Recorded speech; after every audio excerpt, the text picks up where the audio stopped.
ሹፌር አባት ሲሆን የእናቱን ሀዘን የአባቱን መርዶ በድንገት ቢሰማ እያለቀሰ ነው የሚቀይረው ጎማ።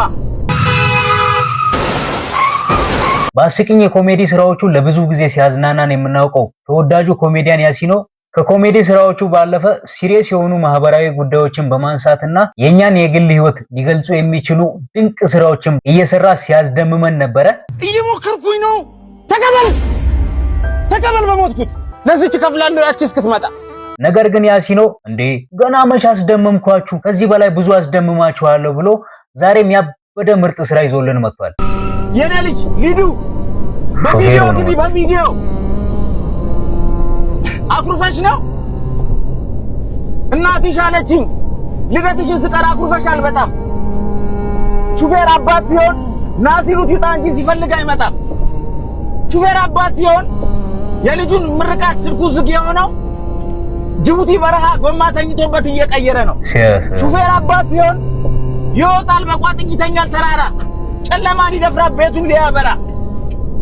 ሹፌር አባት ሲሆን የእናቱን ሀዘን የአባቱን መርዶ በድንገት ቢሰማ እያለቀሰ ነው የሚቀይረው ጎማ። ይዘውራል መሪ እያነባ በጣም። ሹፌር አባት ሲሆን ናሲሩት ይውጣ እንጂ ሲፈልግ አይመጣም።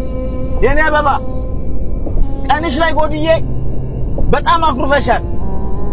ይሄንን ወቂ ከርታታው አባትሽ በጣም ይወድሻል።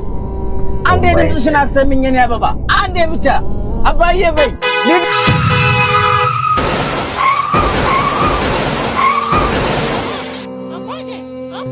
ምን ተፈጠረ? ወይኔ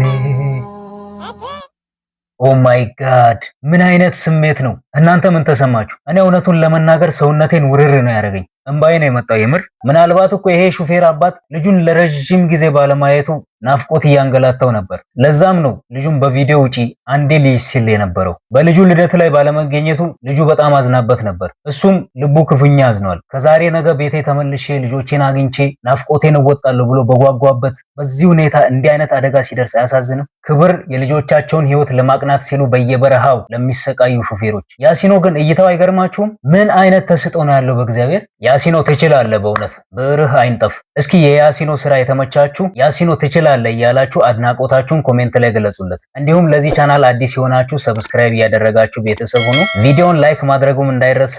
እወዳችኋለሁ። መልካም ጊዜ። ወገዴ